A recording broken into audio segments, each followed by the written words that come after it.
सुप्रभात बच्चों। आज हम कक्षा 9वीं में बहुव्रीहि समास और द्विगु समास में अंतर समझेंगे कि बहुव्रीहि समास और द्विगु समास में क्या अंतर है।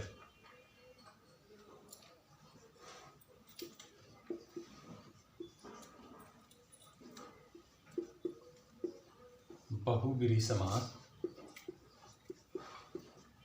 व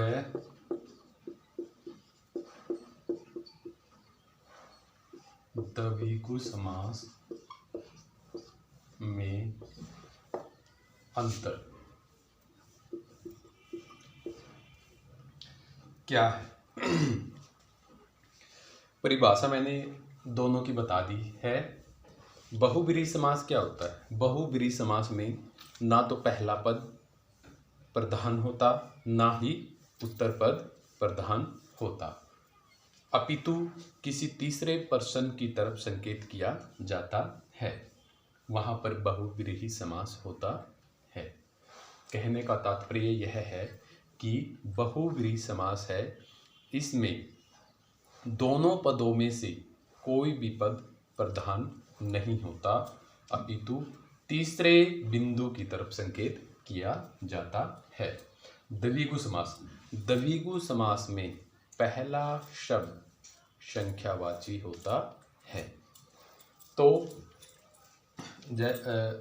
मान लेते हैं, एक उदाहरण लेते हैं, इन दोनों में जो अंतर है वो समझाता हूं मैं। उदाहरण है दशानन। अगर हम दशानन समास का समास विग्रह करते हैं तो समास विग्रह करने पर हमें दशानन समास में बहुव्रीहि समास भी मिलता है, द्विगु समास भी मिलता है। लेकिन इस तरह के समास जब हमारे सामने आते हैं तो हम वहाँ पे हम ये पता नहीं लगा पाते कि द्विगु समास है वहाँ पर सही उत्तर है या बहुव्रीहि समास वहाँ पर सही उत्तर है। तो उदाहरण के माध्यम से मैं आपको समझाता हूँ।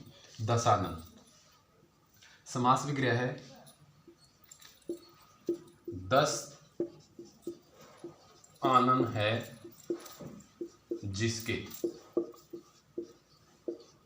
अर्थात रावण।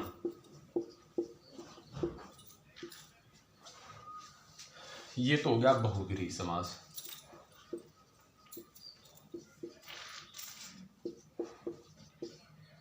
बहुव्रीहि समास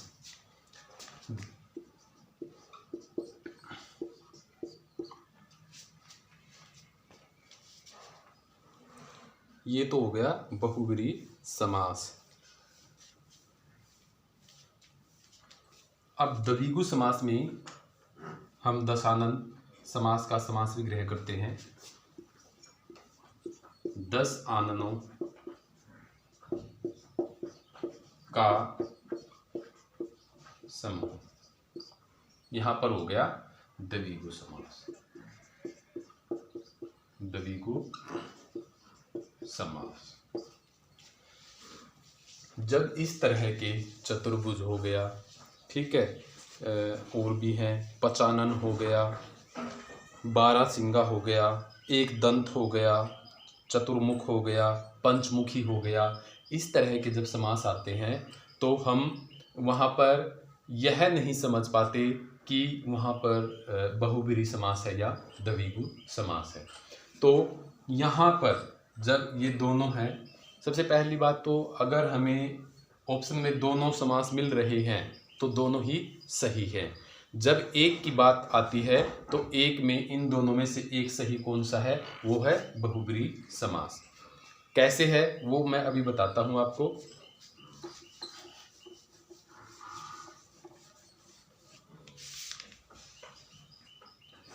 बहुत उपयोगी बात है ये, महत्वपूर्ण बात है ये, बच्चे कॉपी में उतार लेंगे। ये सबसे महत्वपूर्ण बात है जो बोर्ड पे मैं करवा रहा हूँ, इसी का ध्यान रखना है। यहीं से हमें पता चलता है कि द्विगु समास है या बहुव्रीहि समास है।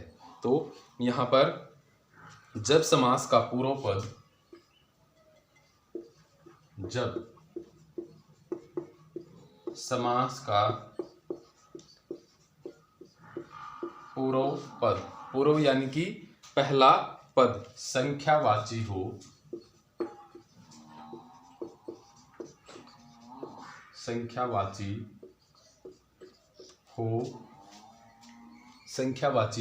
हो तो संख्यावाची हो और शारीरिक यानी कि हमारा जो शरीर है शारीरिक अंगों से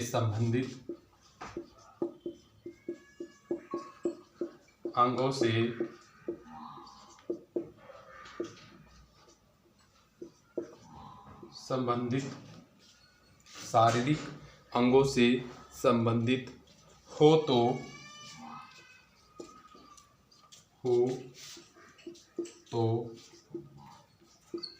वहाँ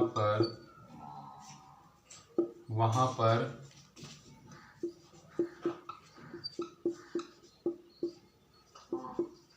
बहुव्रीहि समास होता है। ये एक महत्वपूर्ण परिभाषा है। जब समास का पूर्व पद यानी कि पहला पद संख्यावाची हो तो संख्यावाची आ गया। हमारे जहन में ये बात आई कि संख्यावाची हो तो वहाँ पे द्विगु समास होता है, लेकिन नहीं, आगे परिभाषा पढ़नी है हमने।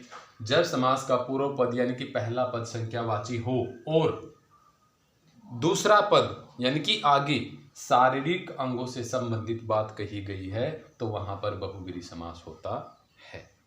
ठीक है, बहुव्रीहि समास होता है यानी कि दूसरा पद जो है वो हमारे शरीर से यानी किसी व्यक्ति के शरीर के अंग से संबंधित है, दूसरा पद यानी कि उत्तर पद, तो वहां पर बहुव्रीहि समास होगा, न कि द्विगु समास होगा।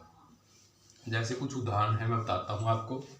यहाँ पर एक उदाहरण देते हैं, जैसे चतुर्भुज।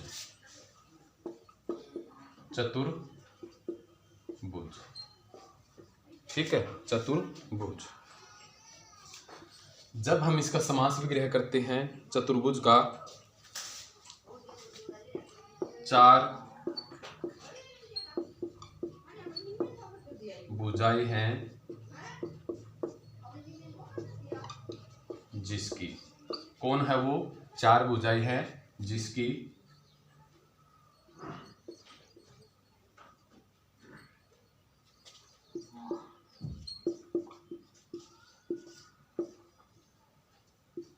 विषम। ठीक है, बहुव्रीहि समास है, बहुव्रीहि समास है। ठीक है, एक चतुर्भुज समास विग्रह बनता है। यहाँ पर समास विग्रह बन जाएगा 4 भुजाओं का समूह, 4 भुजाओं का समूह। समास विग्रह बन गया है 4 भुजाओं का समूह।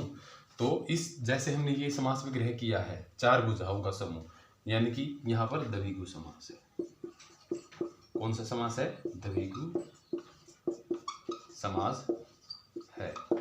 लेकिन मैंने ये कहा था जब चतुर्भुज समास आ जाए तो उसमें हमें यह नहीं पता लगता कि वो द्विगु समास है या बहुव्रीहि समास है। लेकिन इससे पहले जो मैंने एक अति महत्वपूर्ण बात अभी बोर्ड पे करवाई है वो यह थी कि जब चतुर्भुज समास है, दशानन समास करवाया है अभी मैंने इससे पहले, कि उससे फिर मैंने उसके बाद एक परिभाषा आपको और बताई है कि जब हमें इस तरह के समास मिलते हैं कि हमें यह नहीं पता होता कि वहाँ पर द्विगु समास है या बहुव्रीहि समास है, तो मैंने अभी एक पहचान बताई थी कि पहला पद अगर संख्यावाची है, पहला पद अगर यानी कि पूर्व पद संख्यावाची है, लेकिन दूसरा पद किसी शरीर से, किसी व्यक्ति के शरीर से संबंधित है, तो वहां पर बहुव्रीहि समास है। तो वही इस उदाहरण में है। जैसे कि 4 भुजाएं हैं जिसकी, 4 यानी कि पहला पद संख्यावाची तो है लेकिन आगे भुजाएं शरीर के अंग से संबंधित है, तो यहाँ पर बहुब्रीहि समास है, ये सही है, न कि ये। ठीक है, 4 भुजाओं का समूह द्विगु समास नहीं, ये गलत है। क्यों? क्योंकि दूसरा पद है हमारी भुजाओं से, शरीर से संबंधित अंग पर है, तो यहाँ पर सही उत्तर बहुब्रीहि समास है। ये पहचान थी। ठीक है, यह पहचान है हमारे द्विगु समास और बहुब्रीहि समास की। द्विगु समास में अगर पहला शब्द यानी कि पूर्व पद अगर संख्यावाची है, लेकिन दूसरा पद यानी कि उत्तर पद अगर किसी व्यक्ति के शरीर के अंग से संबंधित है, तो वहां पर बहुब्रीहि समास होगा, न कि द्विगु समास। सभी विद्यार्थियों ने ये जो मैंने कार्य अभी बोर्ड पे करवाया है, कॉपी में उतारना है साफ साफ और इसकी फ़ोटो लेके व्हाट्सएप पे भेजनी है। आज के लिए इतना ही।